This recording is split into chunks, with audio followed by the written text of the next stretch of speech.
예수님의 이름으로 기도합니다. 아멘. 함께 나눌 하나님의 말씀은 다니엘 6장 1절에서부터 10절까지의 말씀입니다. 다니엘 6장 1절에서 10절까지의 말씀. 저와 여러분이 한 절씩 교독하여 읽도록 하겠습니다. 다리오가 자기의 뜻대로 고관 120명을 세워 전국을 통치하게 하고 또 그들 위에 총리 셋을 두었으니 다니엘이 그 중에 하나니라. 이는 고관들로 총리에게 자기의 직무를 보고하게 하여 왕에게 손해가 없게 하려 함이었더라. 다니엘은 마음이 민첩하여 총리들과 고관들 위에 뛰어남으로 왕이 그를 세워 전국을 다스리게 하고자 한지라. 이에 총리들과 고관들이 국사에 대하여 다니엘을 고발할 근거를 찾았으나 아무 근거 아무 허물도 찾지 못하였으니 이는 그가 충성되어 아무 그릇됨도 없고 아무 허물도 없었음이었더라. 그들이 이르되 이 다니엘은 그 하나님의 율법에서 근거를 찾지 못하면 그를 고발할 수 없으리라 하고 이에 총리들과 고관들이 모여 왕에게 나아가서 그에게 말하되 다리오 왕이여 만수무강하옵소서. 나라의 모든 총리와 지사와 총독과 법관과 관원이 의논하고 왕에게 한 법률을 세우며 한 금령을 정하실 것을 구하나이다. 왕이여 그것은 곧 이제부터 30일 동안에 누구든지 왕 외에 어떤 신에게나 사람에게 무엇을 구하면 사자굴에 던져 넣기로 한 것이니이다. 그런즉 왕이여 원하건대 금령을 세우시고 그 조서에 왕의 도장을 찍어 메대와 바사에 고치지 아니하는 규례에 따라 그것을 다시 고치지 못하게 하옵소서 하매 이래 다리오 왕이 조서에 왕의 도장을 찍어 금령을 내니라. 다니엘이 이 조서에 왕의 도장이 찍힌 것을 알고도 자기 집에 돌아가서는 윗방에 올라가 예루살렘으로 향한 창문을 열고 전에 하던 대로 하루 3번씩 무릎을 꿇고 기도하며 그의 하나님께 감사하였더라. 아멘. 전에 하던 대로라는 제목으로 함께 말씀을 나누겠습니다. 이 시간도 예배의 자리를 기억하며 이곳에서 또한 가정에서 온라인으로 예배하시는 모든 성도님들을 사랑하고 축복합니다. 한 주간 평안하셨습니까? 이 밤도 마음껏 하나님께 예배하고 기도하는 시간이 되기를 간절히 소망합니다. 여러분은 습관처럼 꾸준히 하시는 일이 있으십니까? 무엇이 그 일을 그렇게 꾸준히 하도록 합니까? 한 가지 일을 꾸준히 한다는 것은 굉장히 어려운 일인 것 같습니다. 작년 가을쯤 제가 꾸준히 해보겠다고 다짐하고 시작한 일이 있었습니다. 있었습니다라는 것은 지금 하고 있지 않다는 것입니다. 그것은 바로 운동입니다. 뭔가 금방 지치는 듯하고 체력이 자꾸 떨어지는 것 같고 또 살을 빼야겠다는 목표가 생겨서 운동을 하기로 결심하고 그래서 이미 운동을 하고 있던 교회 한 동생과 함께 동탄 호수공원을 뛰기 시작했습니다. 운동을 시작한 다음 날부터 벌써 이전과 다른 오늘이 느껴집니다. 전날 운동을 해서 그런가 아침에 일어나니까 그 어느 때보다 더 힘들었습니다. 그래도 참고 하다 보니 여전히 아침에 일어나기는 힘들지만 정말 체력이 좋아지고 살도 빠지는 정말 놀라운 기적의 역사가 일어났습니다. 그렇게 살을 어느 정도 빼고 나니 마음이 흐트러졌습니다. 비가 오면 안 나갑니다. 겨울이 오고 날이 추워지니 더욱 안 나갑니다. 그러다 자연스럽게 운동을 멈추었습니다. 이처럼 무언가를 꾸준히 하기란 참 어렵고 무언가를 꾸준히 하기에는 그 동기가 확실해야 하는 것 같습니다. 하나님을 정말로 사랑하고 잘 믿었던 한 사람이 있습니다. 그 사람은 바로 다니엘입니다. 그는 유다가 바벨론의 포로가 된 상황 속에서 바벨론의 느부갓네살 왕의 꿈을 해석하여 바벨론 온 지방을 다스리는 높은 자리에 앉게 되었습니다. 그 느부갓네살 왕을 뒤이어서 벨사살 왕이 바벨론을 다스렸을 때에도 다니엘은 여전히 그 자리에 있었습니다. 그런데 이 바벨론이라는 나라가 메데 바사 연합군에게 침략당해서 한순간에 몰락당했습니다. 그리고 그 공격에 선봉에 있었던 메데 사람 다리오가 원래 바벨론의 영토였던 그 땅을 받아서 통치하게 되었습니다. 완전히 다른 나라가 되었습니다.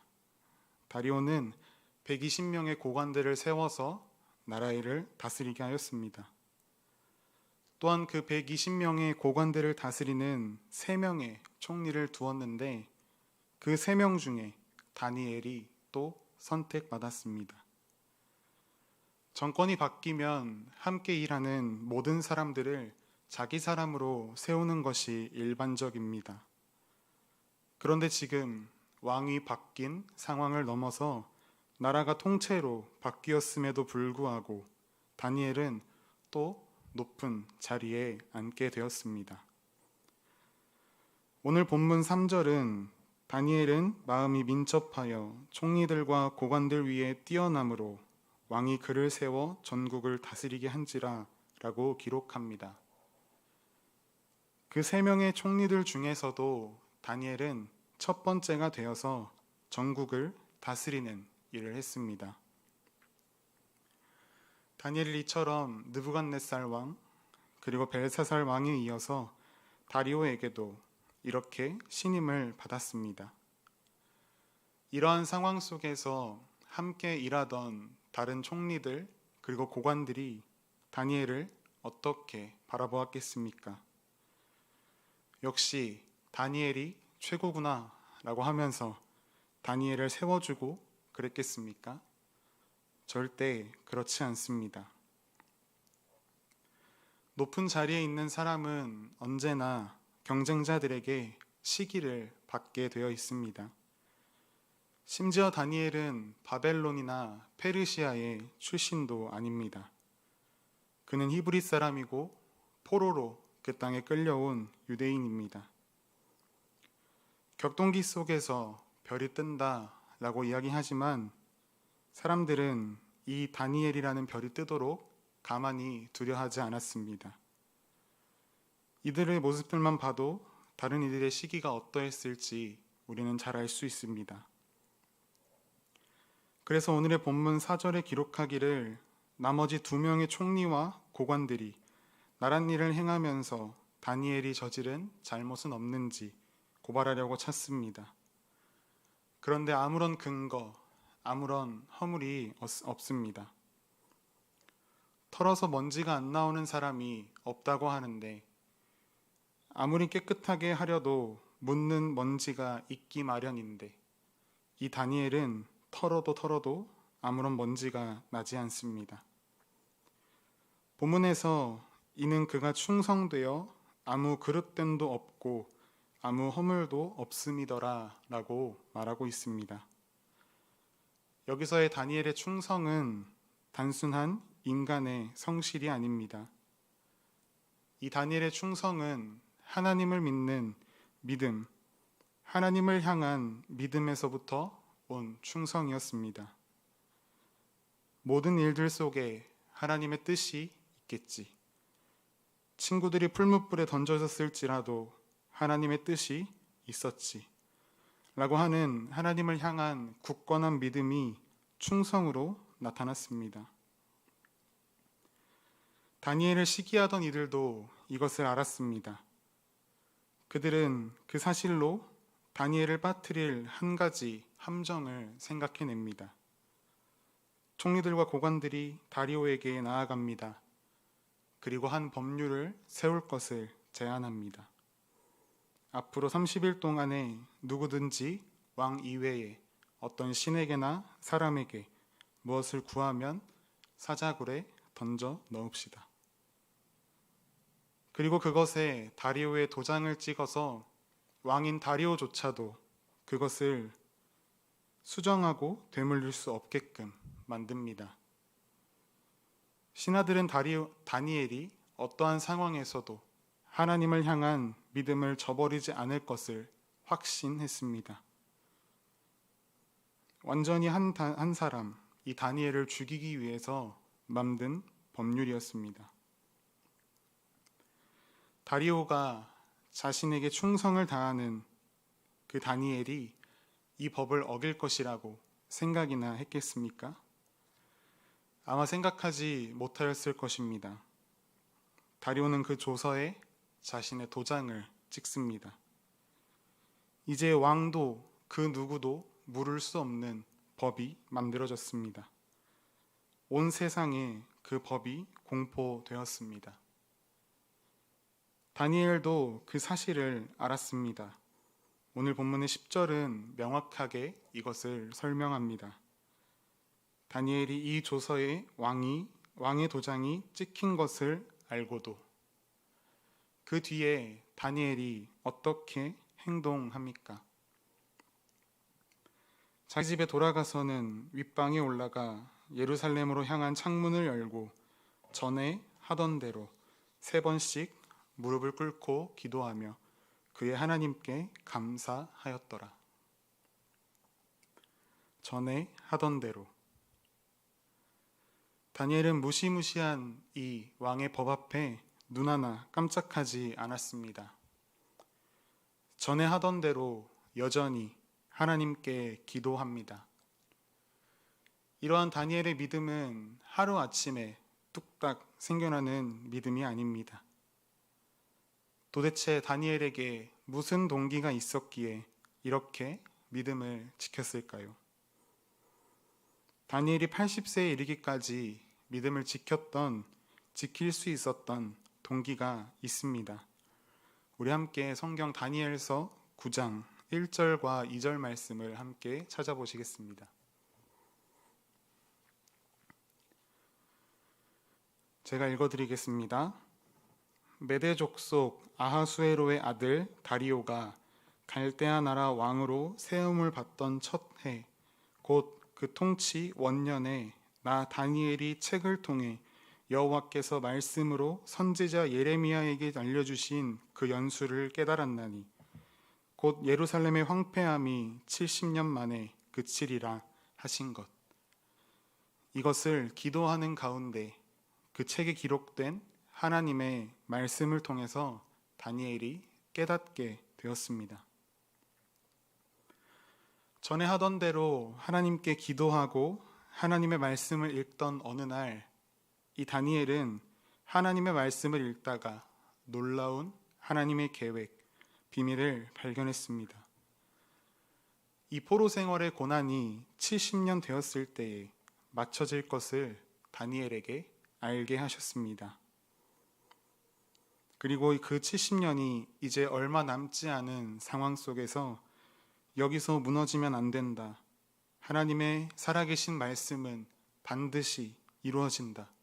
라고 생각하며 그는 말씀에 기초하여 더욱 하나님을 믿고 그 말씀을 의지했습니다. 창세기서에 나오는 노아가 끊임없는 사람들의 비방과 저주를 들으면서까지 방주를 만든 이유가 무엇입니까? 그가 120년 동안 포기하지 않고 끝까지 방주를 만들 수 있었던 힘의 원천이 무엇입니까?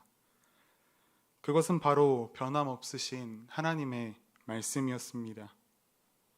그 말씀이 이루어질 것이고 하나님께서는 말씀대로 나를 구원하실 것이라는 그 믿음으로 버틴 것입니다.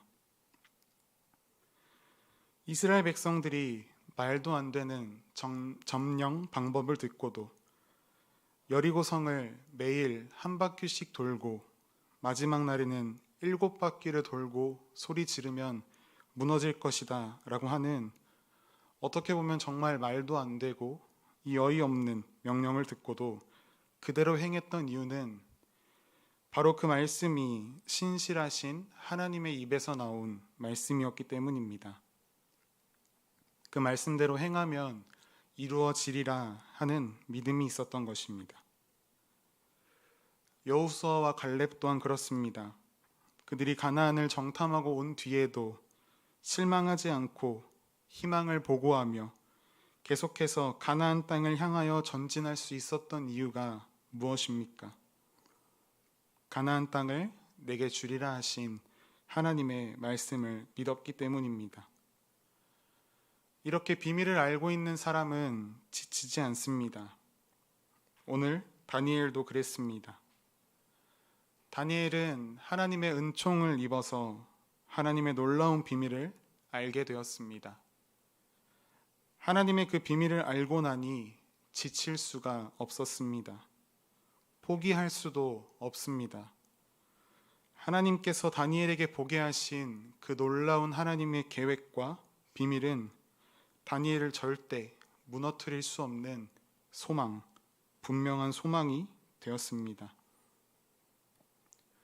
지금에서야 우리가 성경을 펼쳐놓고 연구해보니 이제 1, 2년 뒤에 고레스 칙령이 발표되어서 예루살렘으로 이들이 귀환하겠구나 라는 것을 아는 것이지, 저 상황에 있던 다니엘이 그 현실에서 뭐가 보이기는 했겠습니까? 포로 귀환에 기미가 보이는 전쟁이나 그런 것들이 일어났던 것도 아니고 1, 2년 뒤에 고레스 왕의 그 칙령 하나로 순식간에 민족들의 귀환이 이루어지는데 무슨 전초 증상이나 있었겠느냐라는 말입니다. 그 상황 속에서 다니엘이 붙잡았던 건 단 한 가지, 하나님께서 말씀을 통해 깨닫게 하신 비밀, 그것을 믿음으로 붙잡았습니다. 그렇기에 다니엘은 사자굴 속에 던져질 것이라는 무서운 그 왕의 조서에도 전에 하던 대로 하나님께 기도하고 하나님을 더욱 붙들 수 있었습니다. 여러분의 삶은 어떠하십니까? 여러분의 신앙은 어떠하십니까? 우리들에게도 비밀이 있지 않습니까? 계시록 22장 12절은 이렇게 말씀을 기록합니다. 보라, 내가 속히 오리니 내가 줄 상이 내게 있어 각 사람에게 그의 일한 대로 갚아주리라. 또한 마태복음 26장 64절에 예수님께서 이렇게 말씀하십니다. 내가 너희에게 이르노니 이후에 인자가 권능의 우편에 앉아 있는 것과 하늘 구름을 타고 오는 것을 너희가 보리라. 우리에게도 비밀이 있습니다. 십자가에 죽으신 예수님께서 하늘에 하나님의 보좌 우편에 앉으셨고 다시 이 땅에 재림하실 것을 우리는 알고 있습니다. 또 그 예수님을 믿는 우리는 예수님께서 이 땅에 재림하실 때에 우리의 신랑 되시는 예수님께서 우리의 눈물 닦아주시며 위로해 주시고 함께 영원한 하나님의 나라 천국에 들어갈 것임을 우리는 명확하게 알고 있습니다. 또한 하나님께서 여러분 개개인들에게 이 땅 가운데에서 비춰주신 삶에 보여주시는 하나님의 뜻이 있으실 것입니다. 그 비밀들이 우리에게 소망이 됩니다. 그 비밀이, 그 소망이 우리에게 있으니 우리가 어떻게 살아가야겠습니까? 작년부터 시작된 코로나 시대를 살아가면서 또한 앞으로의 우리 삶에 어떠한 환란이 오더라도 우리가 그 환란 앞에서 취해야 할 태도는 무엇이겠습니까? 다니엘과 같이 전에 하던 대로 천국의 소망을 품고 하나님을 더욱 찾고 믿고 의지하고 예배하는 삶을 우리가 살아가야 할 줄 믿습니다. 특별히 지난 월요일부터 코로나 방역 지침 4단계가 2주 동안 시작되었습니다. 교회의 모든 예배가 오늘과 같이 비대면으로 전환되었습니다. 작년에도 전면 비대면 예배가 시작됐던 적이 있었습니다. 그때는 비대면 예배가 장기화되면서 온라인으로 예배를 드리는 사람들이 10%, 20%, 30, 40%, 절반에 이르기까지 점점 감소하는 것을 보면서 매우 가슴 아파했던 기억이 있습니다. 성경을 보면 하나님께서 우리를 창조하신 목적이 있습니다. 바로 예배 받으시기 위해서. 하나님께서는 우리를 하나님을 예배하라고 지으셨습니다. 우리의 예배는 우리의 상황, 우리의 환경에 따라서 드리고 안 드리고 우리가 선택할 수 있는 것이 아닙니다. 우리가 비록 함께 이 예배당에 나와서 예배할 수 없을지라도 여러분들이 있는 그 자리에서 하나님께 마음을 다해 예배 드리셔야 합니다. 그 무엇이 여러분의 예배를 멈추게 해서는 안 됩니다. 이런 이야기를 항상 예배를 잘 드리시는 분들을 모아놓고 한다는 것이 너무나 아이러니하지만 지금 여러분의 그 모습을 잃지 않으시기를 간절히 소망합니다. 이 코로나 앞에 벌써 무너지면 안 됩니다. 어떠한 큰 시련이 다가올지 우리는 알 수 없습니다. 벌써 무너지신다면 요즘 하는 말로 답이 없습니다. 다니엘과 같이 전에 하던 대로 살아내셔서 지금 우리 삶에 찾아온 어려움들 속에서 믿음을 지키시고 믿음을 나타내십시오. 또한 전에 하던 대로 앞으로도 계속해서 믿음의 걸음을 달려가서 더 큰 환난이 우리에게 왔을 때 전에 하던 대로 행해온 더욱 굳건한 믿음의 삶을 보일 수 있는 여러분 모두가 되시기를 간절히 소망하고 축복합니다. 우리 함께 찬양하겠습니다.